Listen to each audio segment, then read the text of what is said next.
Olá, boa noite a todos. Daqui a pouquinho nós vamos começar a nossa live com a participação do nosso querido Edelson, que está conectando aqui conosco também.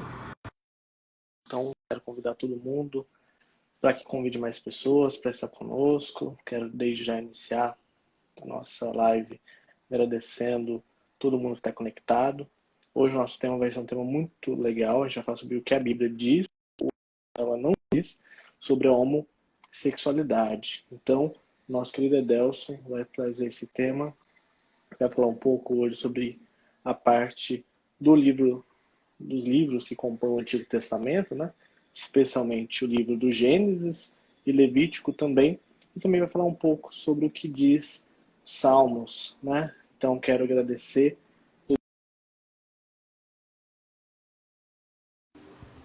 Eu vou transmiti-las ao Edelson também, que acaba de conectar. Edelson, boa noite. Boa noite, Loriano. É uma alegria. Tá me ouvindo bem? Estou te ouvindo. Só estou me ouvindo novamente, que eu acho que... Você tem um fone de ouvido? Você quer que eu ponha o fone de ouvido? Eu acho que aí não dá... É melhor? Não dá o eco.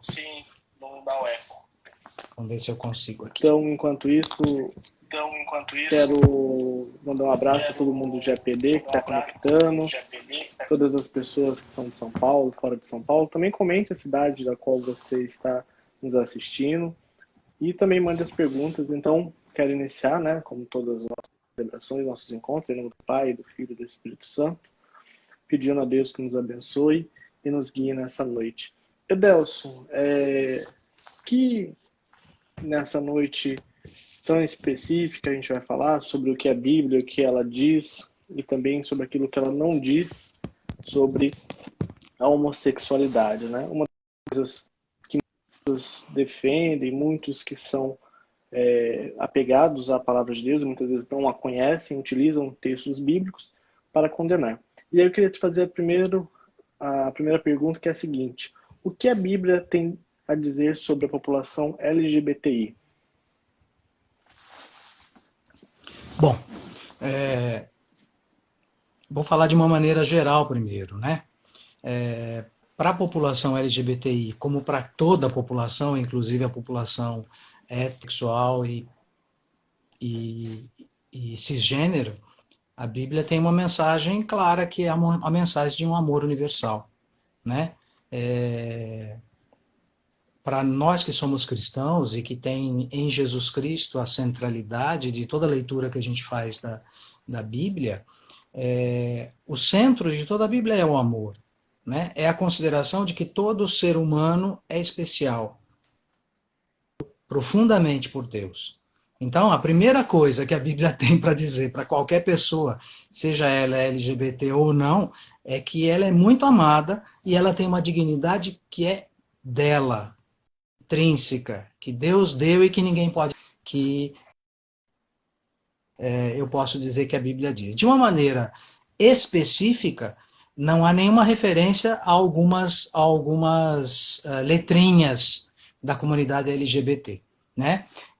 Nós temos 3 textos bíblicos, daqui a pouco a gente vai falar sobre eles, que falam de maneira específica sobre atos homossexuais. Dou 2 que falam os 3 falam de atos homossexuais masculinos e apenas um texto do Novo Testamento se refere também a atos homossexuais femininos.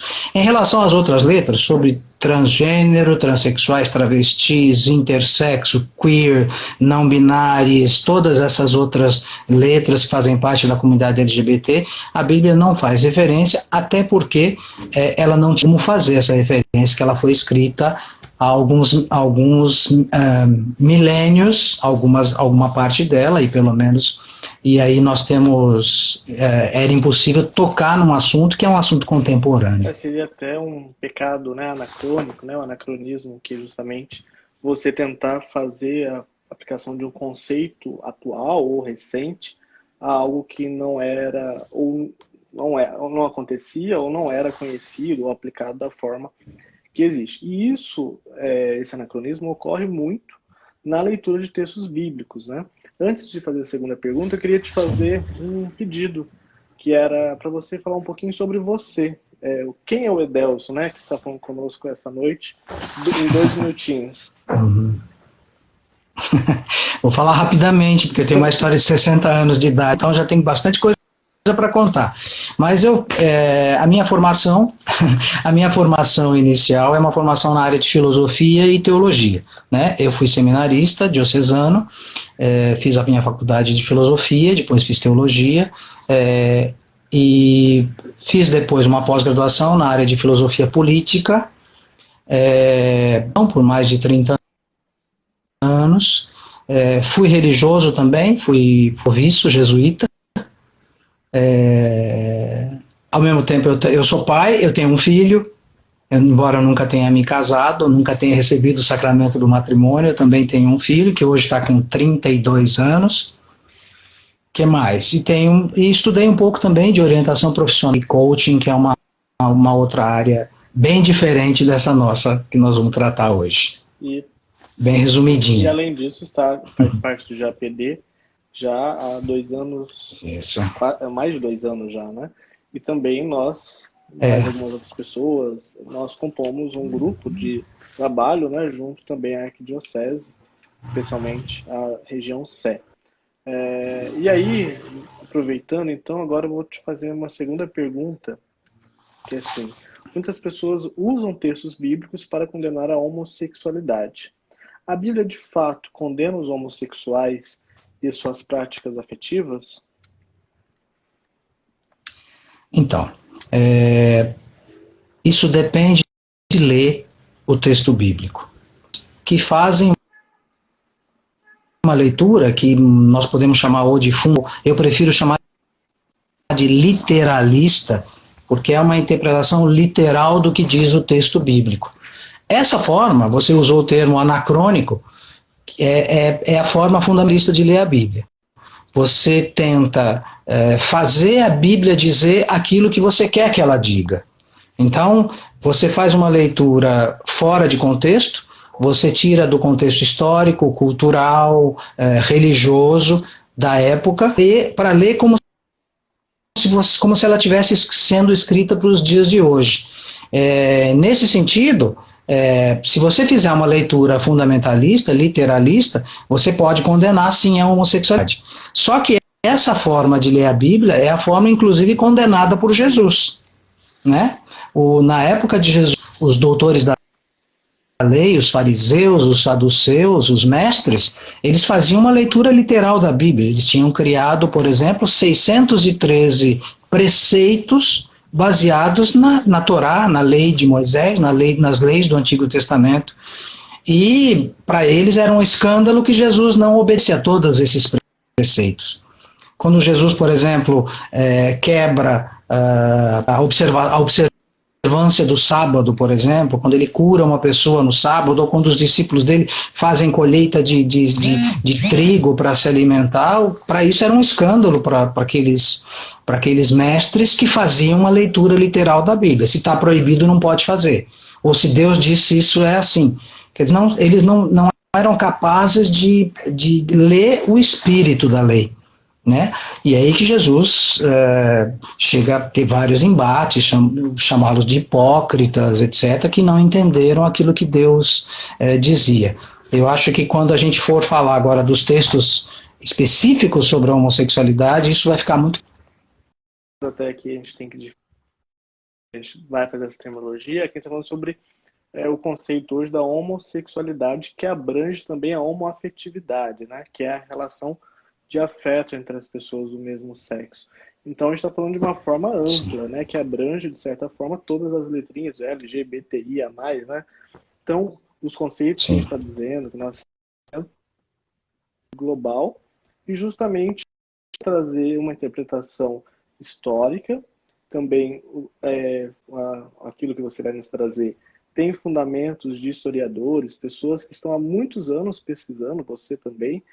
Não é apenas uma leitura feita, como você disse, da lei sem conhecê-la. Que eu acho que as pessoas às vezes leem a Bíblia, não a conhecem, né? Lê apenas um e usam isso para fazer julgamentos e até mesmo para ir contra a própria Bíblia, né? E aí a terceira pergunta que eu queria te fazer é assim, como nós podemos fazer uma leitura não fundamentalista da Bíblia, né, em relação à homoafetividade e à homossexualidade? Além dessa leitura literalista que eu citei, quer dizer, a forma que os estudiosos consideram a forma correta de estudar o texto bíblico, ela utiliza as outras ciências. Quer dizer, você se aproxima do texto bíblico a partir de estudos profundos sobre o próprio texto bíblico e o contexto em que ele foi escrito. Então, existe uma palavrinha que se usa quando se fala também de outros textos antigos, que é a hermenêutica, né? Hermenêutica, para nós teólogos, costuma ser chamada também de exegese, né? Alguns estudiosos separam os dois termos, colocando que a hermenêutica seria o que os outros textos bíblicos a respeito do mesmo tema falam sobre ele, determinado trecho da palavra, qualquer trecho que seja, do Antigo Testamento, e você quer saber o que de fato aquele texto quer dizer, procure saber se na própria Bíblia não existem outros textos que se referem ao mesmo assunto. Isso é fazer hermenêutica do texto. Então, muitas vezes, os próprios textos bíblicos se autoexplicam, ou se explicam através de textos bíblicos. Mas além da bíblica, né, exegese bíblica, o que é? É utilizar as outras ciências para nós podermos entender com profundidade o texto bíblico. Então, sabemos qual era o contexto histórico, cultural, religioso em que foi escrito, conhecer, por exemplo, a origem das línguas, né, que a gente chama de filologia, ou a origem das palavras, a etimologia das palavras, saber o que naquele contexto aquela palavra significa. Isso a gente chama de uma leitura, de uma leitura histórico-crítica da Bíblia, né? É uma leitura de quem quer estudar de fato. Porque se nós simplesmente fizermos uma leitura fundamentalista, ele não disse.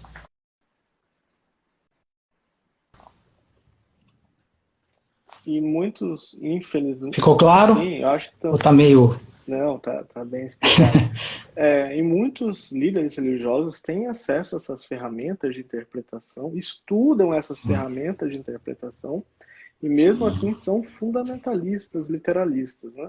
Se nós fôssemos literalistas e fundamentalistas, usar tecido de dois tipos, né? Ou comer carne de porco, está no mesmo nível, no mesmo patamar, vamos nos encontrar todos no julgamento e, pelo jeito, não num lugar legal, né? E aí... isso aí. Isso é o texto do Levítico que a gente pode falar um pouquinho. E aí, justamente hoje, como nós temos apenas 1 hora, né, nós não vamos, então, tratar de todos os textos que a Bíblia traz sobre essa temática. Nós vamos focar mais naquele que são compostos ou fazem parte do Antigo Testamento. E aí, entrando, então, agora na questão bíblica mais em si, eu queria te perguntar, quais são os textos bíblicos, né, que se referem à homossexualidade? Que se referem diretamente aos atos homossexuais, não propriamente a homoafetividade, menos a homoafetividade, como você citou. Nós temos 3 textos, que são diretamente ligados à questão dos atos homossexuais. 2 no Antigo Testamento, os 2 no livro do Levítico, né, que faz parte do Pentateuco, que são os 5 primeiros livros da Bíblia, e um texto do Novo Testamento que está na carta aos Romanos. Esses textos que falam diretamente sobre atos homossexuais.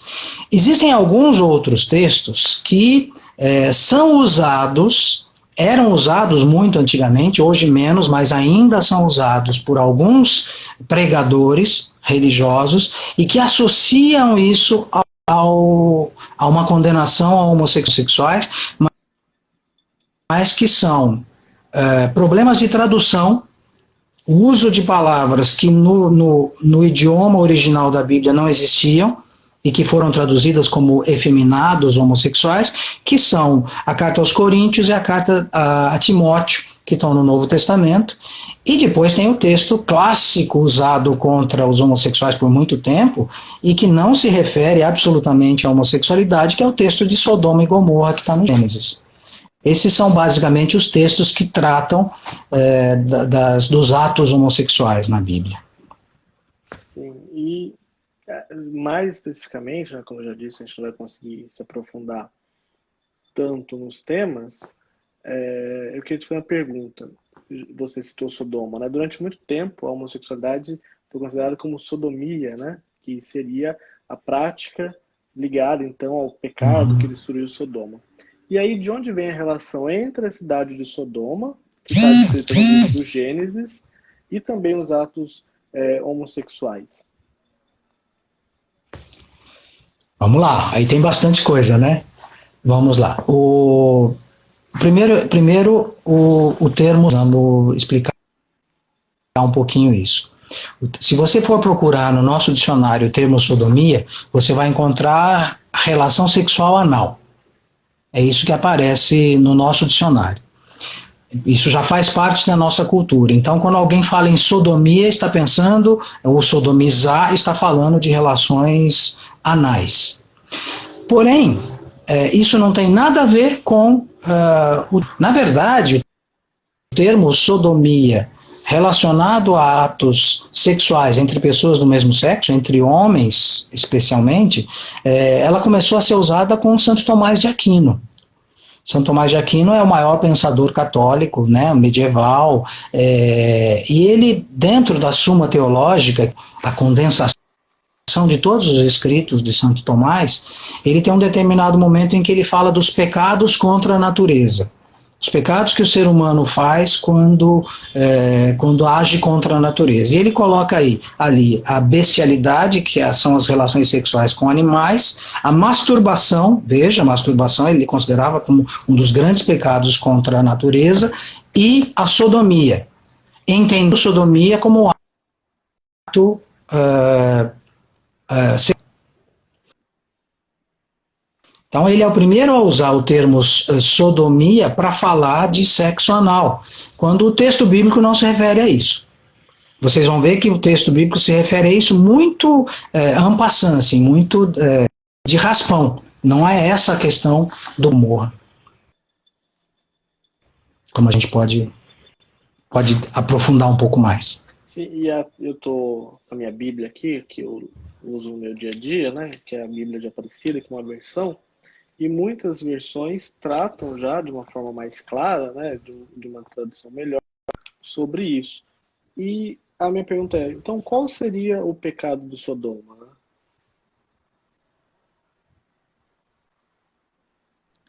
Eu não ouvi o final da pergunta, Loriano.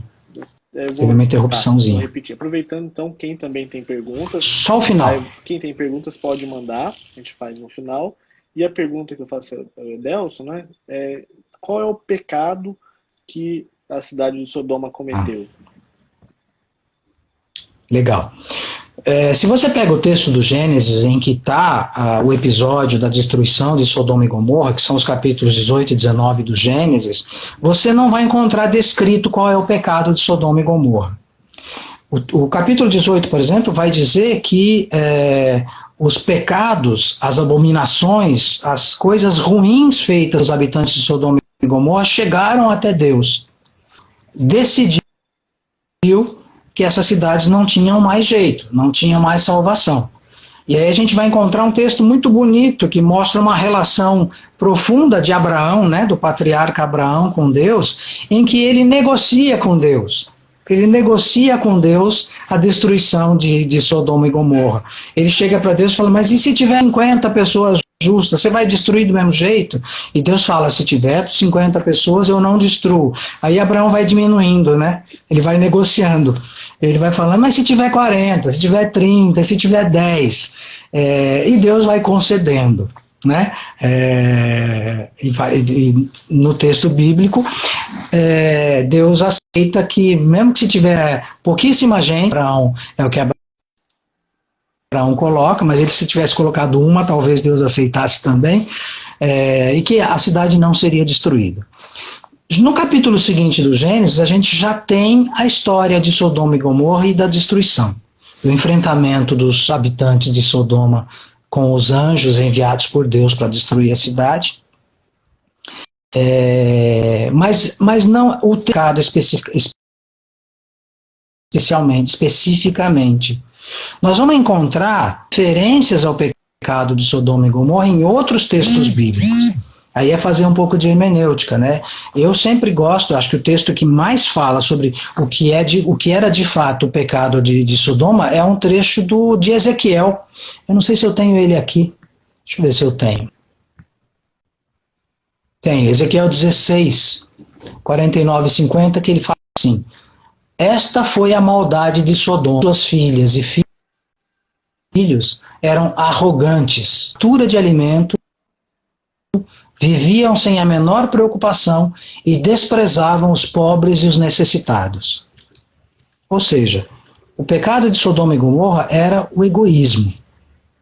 O pecado de Sodoma e Gomorra era a incapacidade de atender o outro, de olhar para o outro e para as necessidades do outro.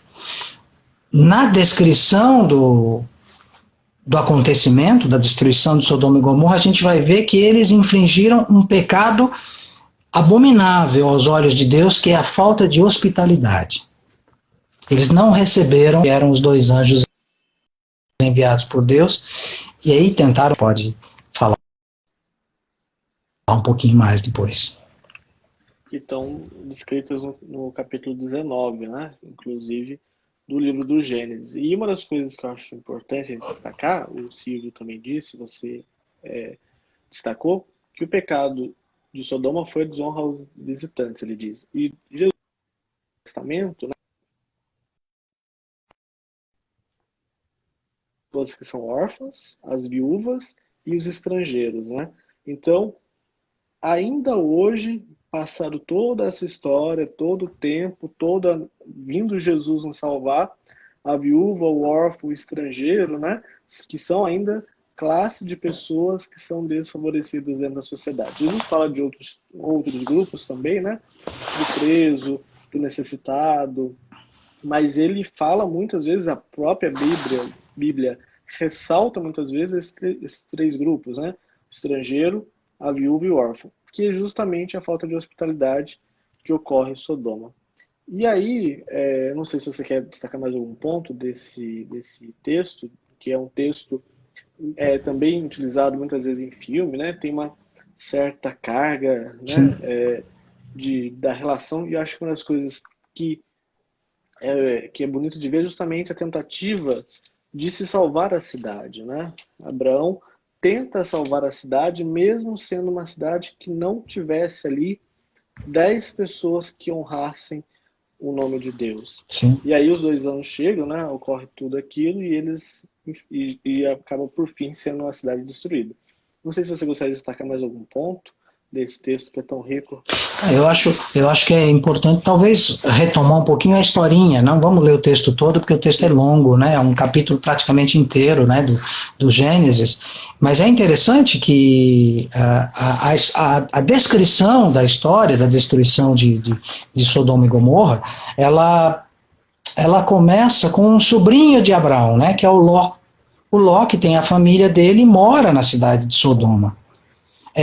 E o Ló é uma pessoa que chegou há pouco tempo, é um morador relativamente novo na cidade, mas ele ao contrário do que a gente vai falar, que é a falta de idade, o Ló, quando vê 2 pessoas, 2 estrangeiros na rua, ele chega e se oferece para receber esses 2 estrangeiros. Esses 2 estrangeiros eram os 2 anjos do Senhor, né, os 2 anjos de Deus. Num primeiro momento eles recusam, mas aí o Ló insiste e eles vão para a casa do Ló e lá eles tomam a refeição, o Ló faz pães novos, pães sem fermento para esses anjos, para esses homens, enfim, e dá uma acolhida, né, calorosa para essas pessoas. Quando chega a noite, as pessoas, os homens que moravam em Sodoma, que ouviram falar que o Ló tinha recebido 2 estrangeiros, eles vêm para a casa de Ló e tentam entrar na casa de Ló e dizem para Ló que querem conhecer esses dois homens. Aí que nós façamos uma hermenêutica, uma exegese da palavra, né? A palavra conhecer no hebraico antigo, ela significa ter um contato íntimo. E normalmente ele se refere a contato carnal, a relações sexuais. Quando essas pessoas estão dizendo, nós queremos conhecer esses dois estrangeiros que estão hospedados na casa de Ló, eles estão claramente se referindo a estupro. Eles estão querendo desonrar e humilhar essas duas pessoas. Eles querem fazer com que essas pessoas se sintam menosprezadas, humilhadas. E o Ló pede para que eles não façam isso de forma nenhuma, e quando o Ló sai e diz para ele, não façam isso, eles falam, quem é você? Você nem bem acabou de chegar na cidade, já está querendo ser juiz nosso, querer dizer o que nós podemos fazer ou não fazer. E Ló chega ao absurdo até de oferecer para que eles não façam mal aos estrangeiros. Eles não aceitam, eles tentam agarrar o Ló, só que esses dois homens que eram os estrangeiros puxam o Ló para dentro de casa e lançam uma maldição nesses homens de Sodoma. E eles ficam cegos. Tão cegos que não conseguem nem chegar na porta da casa de Ló. Né? Esses homens depois perguntam para Ló, você tem mais parentes? Peguem todos os seus filhos, seus genros, seus parentes e levem para fora dessa cidade porque ela vai ser destruída. E isso é o que acontece. A cidade de Sodoma, e aí tem várias outras historinhas, tem a história da mulher de Ló, que olhou para trás, tem uma série de histórias. Mas o que é importante é que essas pessoas, elas cometeram o pecado da falta de egoísmo, da falta de visão a respeito do que está acontecendo e da maldade tentando humilhar essas pessoas que eram estrangeiras. Esse é o grande pecado de Sodoma. E a Marta destaca, né, Marta Soares de Camargo, que os eternos moralistas de plantão. O Leandro Castro pede para a gente falar do Novo Testamento. Hoje nós não vamos tratar do Novo Testamento por causa do tempo, a gente não consegue falar, e a gente então preferiu dividir em duas partes. Hoje o Antigo Testamento, no próximo sábado, então, a gente pode falar do Novo Testamento, e aí dos textos do Novo Testamento fica já o convite para o Edelso, no próximo sábado, às 20 horas, a gente trata esse tema. Eu queria só passar por isso, né? É que os dois homens eram anjos, e as pessoas da cidade, né, não tiveram a capacidade de entender isso, né, de ter os olhos e enxergar que eles eram anjos. Ló teve e chama eles de meus senhores. Né? Então, todas as vezes que nós também recebemos os estrangeiros, nós estamos recebendo anjos em nossa casa. Né? E aí eu queria passar para o texto seguinte, né? Que é se não me engano, na minha opinião, o texto que mais é usado para justificar agressão, homofobia e até mesmo agressão física, né? Muitas vezes as pessoas não ficam apenas na cogitação, na agressão verbal e cometem agressões físicas, que hoje no Brasil a homofobia é considerada crime por equiparação ao racismo, né? Em decisão do Supremo. Que são os dois textos do Levítico, né? E a pergunta que eu quero te fazer é a seguinte: os dois textos mais usados então para condenar são os do Levítico. O que essas passagens podem nos dizer de homofóbica ou de homofobia? Então, primeiro vamos fazer uma leitura, né, dos dois textos, porque se nós fazemos uma leitura, se nós olhamos apenas literalmente ou de forma fundamentalista, é o melhor texto que tem para condenar o homossexual, né? Porque o texto de Levítico 18, 22, ele diz: não te deitarás com um homem como se fosse mulher. Isso é a palavra que normalmente se coloca em algumas traduções é abominação. Mas abominação não é a palavra usada. Eu vou dizer qual é a palavra em hebraico. Original. O outro texto, no hebraico original, a palavra hebraica.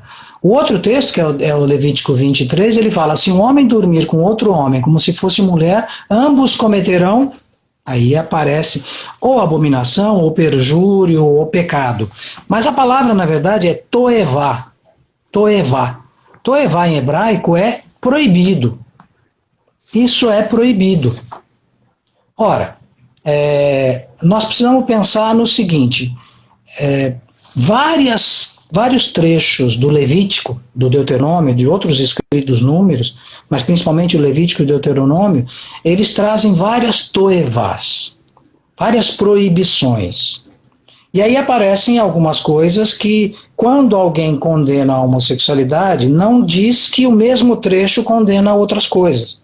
Você citou algumas lá no começo da nossa conversa, por exemplo, comer carne de porco. Comer carne de porco também está ali no Levítico, capítulo 17, como uma toevá. Se fosse traduzir com a mesma palavra que foi traduzido por alguns maus tradutores, a gente colocaria a palavra abominação também. É abominação diante de Deus comer carne de porco. Será que Deus abomina comer carne de porco? Depois, num outro trecho, um capítulo na frente, aliás, entre os dois trechos, tem no capítulo 19, tem a proibição de cortar o cabelo. Né? Cortar o cabelo, o homem cortar o cabelo é toevá, diz o texto bíblico. O texto diz: não cortareis o cabelo arredondando os cantos da vossa cabeça, nem as extremidades da tua barba. Aí, tá vendo, Loriano? Nem barba nós podemos cortar. Sim. Né? Isso é toevá, segundo o Levítico. E aí entram várias outras proibições. A proibição, por exemplo, de fazer marca no corpo. Por exemplo, não se poderia, por exemplo, fazer tatuagem. Né? Não daria. E tem uma que é muito interessante, que nem todo mundo sabe, mas há uma proibição de comer animais que vivam nos mares, ou que vivam em águas, e que não têm barbatana nem escama. Peixe pode comer, mas não pode comer caranguejo, por exemplo. Não pode comer polvo, não poderia comer lagosta, não poderia comer camarão, porque eles não têm... Apesar de que o camarão tem uma escaminha ali, né? Mas todos esses crustáceos, frutos do mar, não poderiam ser comidos. Brasileiro, tem uma outra proibição, que aí está no Levítico capítulo 19, que é aliás, logo no começo, que é de comer carne com gordura. Carne misturada com gordura. Ou seja, aquela picanha que come no churrasquinho de vez em quando, para quem gosta de comer carne, ela está proibida pela Bíblia. Ela está proibida pelo mesmo livro que coloca os atos homossexuais como toevá. E a gente pode falar várias. Você no começo citou a questão de misturar os tecidos, né? Essa é uma proibição, é uma toevá, quer dizer, não pode misturar sementes, quando vai plantar não pode ter semente de duas plantas ao mesmo tempo, e quando for usar roupa não pode ter dois tipos de tecido. Ou seja, se você, como nós, a maioria de nós, usa camiseta e calça jeans, por exemplo, está fora do povo de Deus. Se nós levarmos ao pé da letra de forma fundamentalista a leitura do Levítico. O cachecol de lã, então, é inferno na hora. Passou, assim... Aproveitando, eu acho que uma indicação de um documentário aqui na Netflix, chamado Nada Ortodoxa, que fala justamente de uma comunidade judaica que vive muitas dessas regras ainda hoje. Ela é uma comunidade nos Estados Unidos, e fala de uma menina que justamente tem 19 anos e está nessa comunidade, que ela é também judia. Não vou dar spoiler, mas eu queria aproveitando dentro disso, é o seguinte: essas proibições tinham uma razão de ser quando elas foram criadas. Claro. E essas razões de ser deixaram de existir, muitas delas. Uma das razões era justamente a necessidade de procriação, né? E outras eram a necessidade justamente de sobrevivência. Você não vai comer tal coisa porque faz mal, né? Comer carne e depois leite. Como você disse, 600 e tantas normas de convivência, né? De como lavar um prato, diversas regras. por que que algumas delas acabaram sendo justamente deixadas de lado e outras, como a condenação à homossexualidade, ainda é tão utilizada? Você consegue falar para a gente Sim. sobre isso? Sim, vamos. Deixa eu primeiro contextualizar um pouco essa. Porque parece absurdo esse monte de proibição. Eles parecem absurdos, mas eles têm razão histórica. Né? Você citou algumas razões, mas aquela que os estudiosos mais defendem, que mais colocam em evidência, é a necessidade que o povo hebreu tinha de se diferenciar de outros povos. Eu tenho aqui perto, até peguei com o objetivo de mostrar, não sei se eu consigo, não sei se é possível, vocês conseguem ver um pouquinho do mapa aí? Tá, Consegue dá para ver? ver. Dá para ver, esse é o mapa da Palestina antes dos hebreus chegarem. A Palestina ela é um lugarzinho pequenininho no mapa, mas já aconteceu tanta história ali, as guerras por causa desse território, mas o que mais caracteriza a Palestina são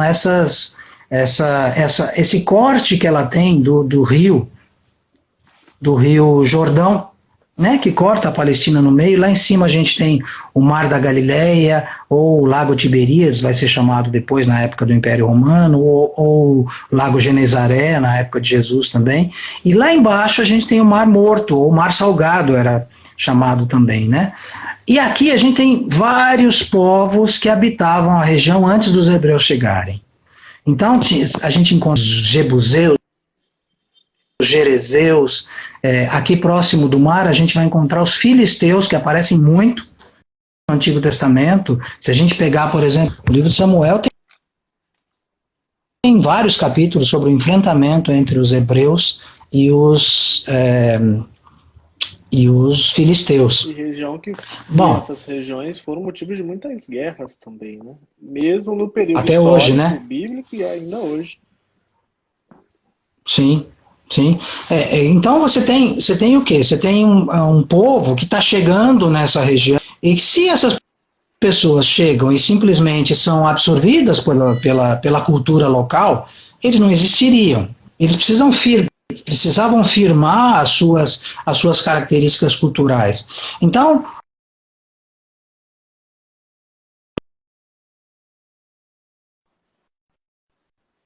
eles tinham, esses povos tinham. Então, quando proíbe carne de porco, quando proíbe os animais que não têm barbatana, quando proíbe relação entre pessoas do mesmo sexo, o que eles estão fazendo, na verdade, é proibir os costumes desses povos. Né? Alguns desses povos, inclusive, tinham alguns costumes religiosos, rituais de prostituição religiosa, inclusive com crianças que eram prostituídas. Lá no Novo Testamento vai aparecer um contexto parecido na carta aos Romanos. Mas veja, o que o escritor bíblico está dizendo é: o povo de Deus não existirá se estiver praticando as mesmas coisas que esses outros povos praticam. Não sei se isso está complexo demais, está tranquilo? Não, acho que está claro. Justamente era uma diferenciação. Esse é judeu, né? Ou é um outro povo. Ficou bem claro. Aproveitando, não sei se eu posso mandar outra pergunta, né? A pergunta do Douglas, que ele fala, para colaborar com a discussão, se restou alguma dúvida, no livro de Ezequiel 16:49, o profeta fala qual foi a iniquidade de Sodoma, né? Ele justamente reforça o que o Edelson disse. E essa Sim. necessidade, né, que Isso nós mesmo, quer vemos, dizer. desculpa, que nós vemos, Não, é isso mesmo isso que o Douglas falou, está corretíssimo. O livro de Ezequiel coloca bem claro isso. Quer dizer, é o egoísmo, é a de consideração pelo outro, é a violência, é isso que está na base de todo o pecado, é isso que Deus condena. as homilias, quando fala da necessidade do acolhimento dos migrantes, né? e infelizmente não é superado historicamente até hoje, né? E aí, a gente tem mais 20 minutinhos, e aí quem quiser mandar pergunta, mandar alguma colaboração, mande, que a gente vai repassando. Eu queria, então, fazer mais uma pergunta do livro do Levítico, e aí a gente segue para a próxima passagem. Que é o seguinte, no livro do Levítico, né, você tem essa série de condenações. Muitas delas foram passadas à frente, outras não. Mas o que nós podemos tirar de bom dessas normas?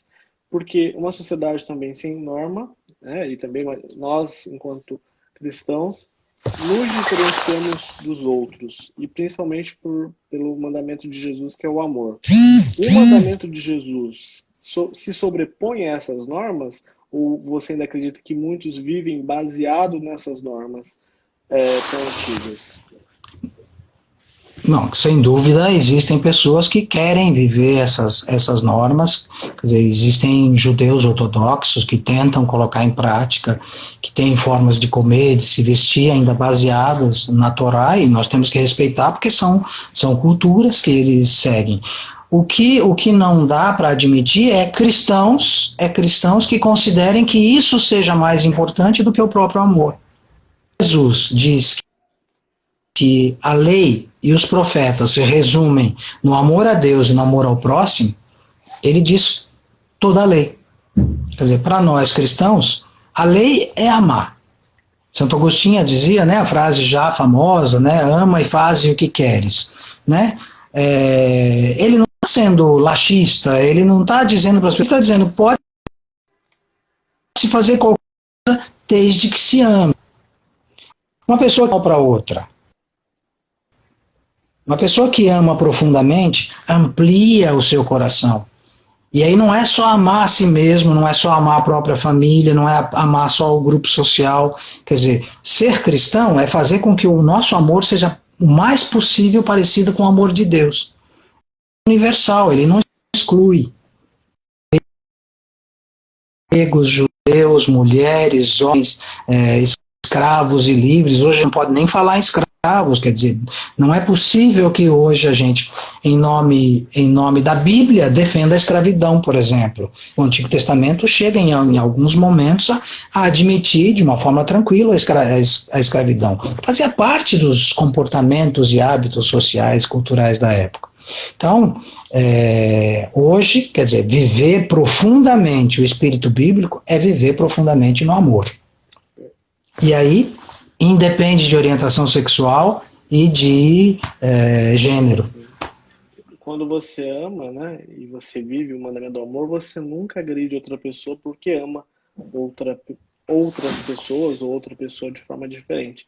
Porque o amor não gera o ódio, né? O fruto do amor nunca é a violência, nunca é o egoísmo, né? Como é o estado de Sodoma.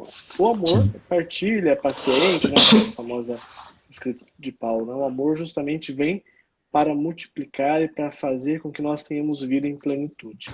E aí, falando em vida, falando em amor, queria te fazer uma pergunta. Sobre Davi, né? Algumas pessoas se referem à relação de Davi com Jonathan, né? Como se tivesse tido um relacionamento homossexual e até homoafetivo, né? Essa interpretação, Sim. Ela é possível ser feita ou ela é uma interpretação errônea? Eu diria que ela é parcial. Não há dúvida de que há relação muito especial entre Davi, que depois se tornou rei dos judeus, e Jonatas, que era o filho de Saul, que foi o rei anterior. O livro de Samuel é um livro que conta muitas histórias, e elas são perpassadas pela guerra entre os hebreus e os filisteus, que eram um povo que estavam ali na margem do Mediterrâneo e que era um povo poderoso. Aí tem toda a história de Davi, Golias, etc. Tem textos que fazem a gente pensar numa relação homoafetiva, mas eu não estou dizendo de forma nenhuma que eles foram um casal homossexual, não é isso. Eu posso dizer que é homoafetiva por quê? Uma delas fala, primeiro, quando eles se encontram pela primeira vez, o texto bíblico diz, naquele momento a alma de Jonatas e Davi se uniram para toda a vida. Eles se sentiram, e naquele dia, inclusive, Davi não permite que Jonatas retorne à casa paterna, Jonatas fica com ele. Um outro trecho diz que entrega o seu destino ao próprio Davi. Diz que Jonatas, inclusive, tirou a sua roupa, tirou o seu cinto, a sua roupa, a sua lança e entregou tudo a Davi. Né? Não diz que os dois tiveram uma relação sexual, até porque essa não é a linguagem do livro de Samuel. Diz que Jonatas ficou nu e entregou tudo que tinha a Davi. O outro trecho que às vezes se usa para dizer que talvez eles tivessem alguma coisa é quando Jonatas morre, né?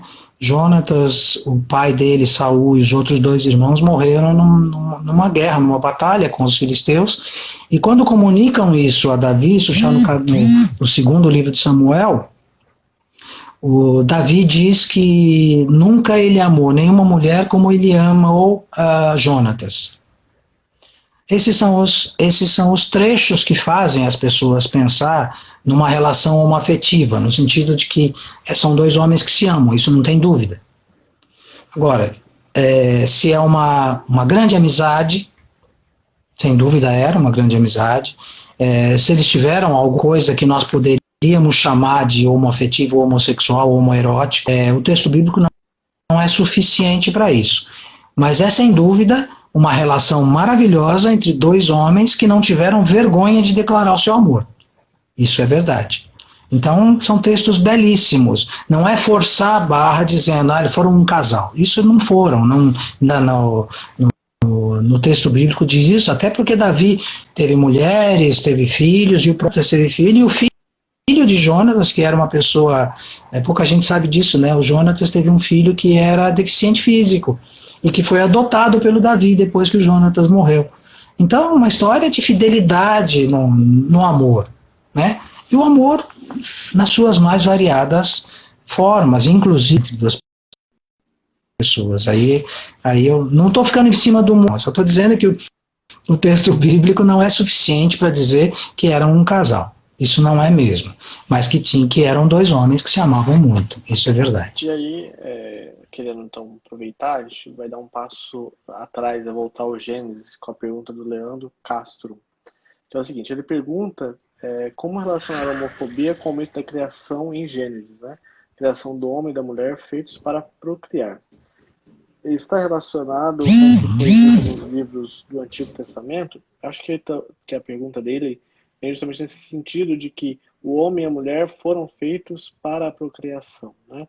Seria a visão mais reducionista, imagino eu, da criação que é utilizada, né? Porque o homem e a mulher foram feitos, de certa forma, a se conectar. Tanto que a primeira versão da criação, a mulher é tirada da costela, né? de Adão, para lhe dar uma companheira, porque ele se sentiu só.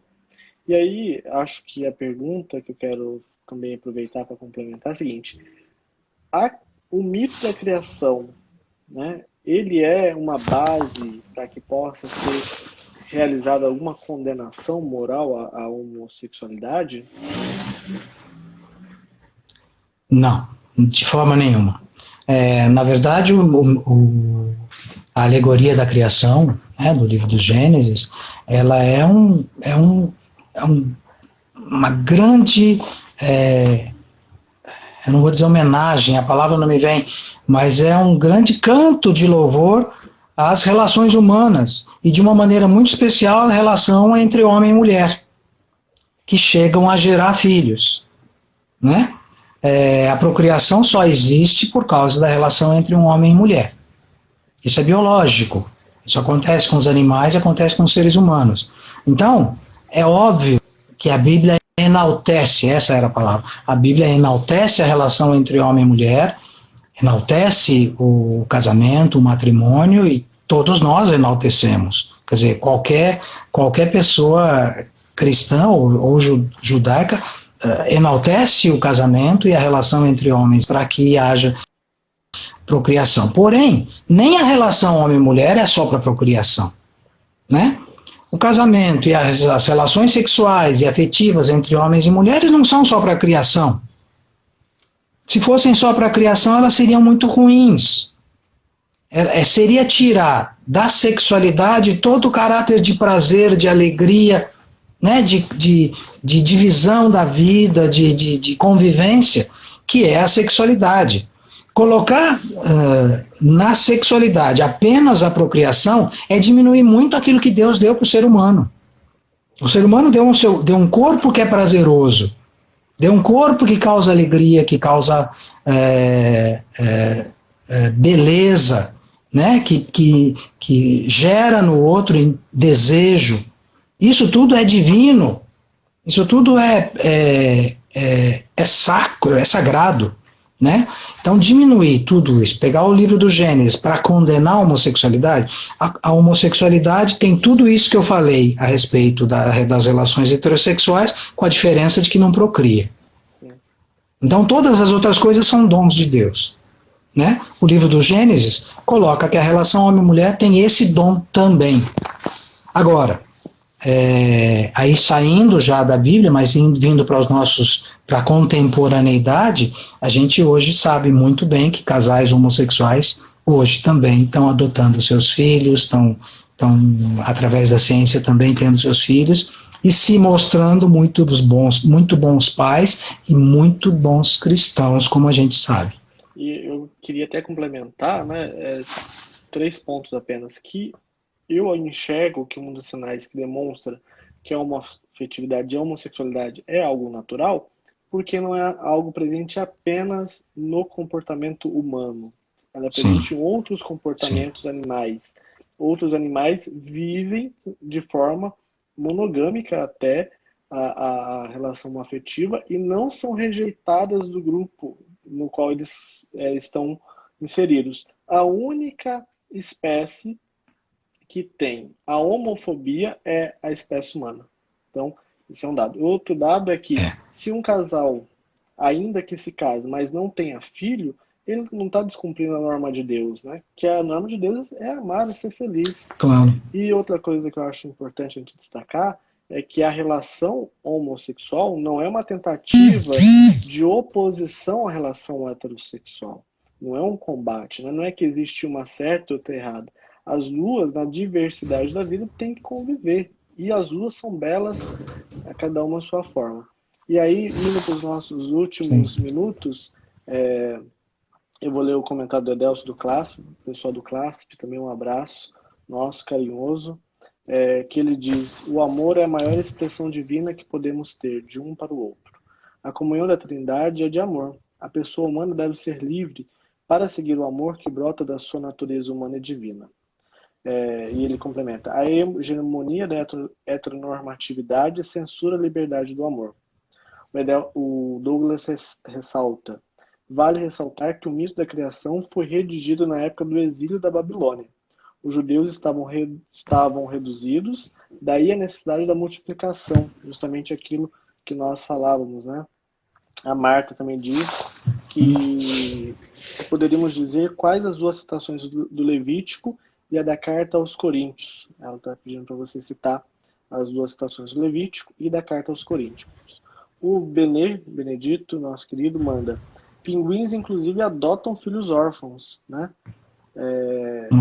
E aí tem mais uma pergunta, vou pedir para você citar as citações que a Marta pediu, a gente vai para a última pergunta, que infelizmente o nosso tempo está acabando, mas sábado que vem, às 20 horas, estaremos aqui falando do Novo Testamento, e mesmo assim, 1 hora seria pouco.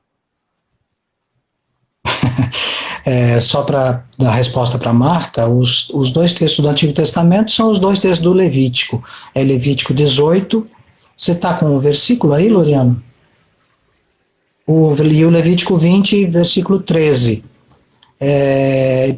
A carta aos Coríntios é o capítulo 6 da carta aos Coríntios, no versículo 10.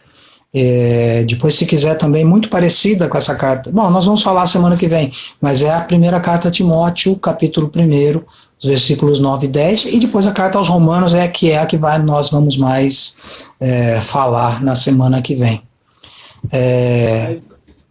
O Douglas fez uma hermenêutica do texto bíblico, né?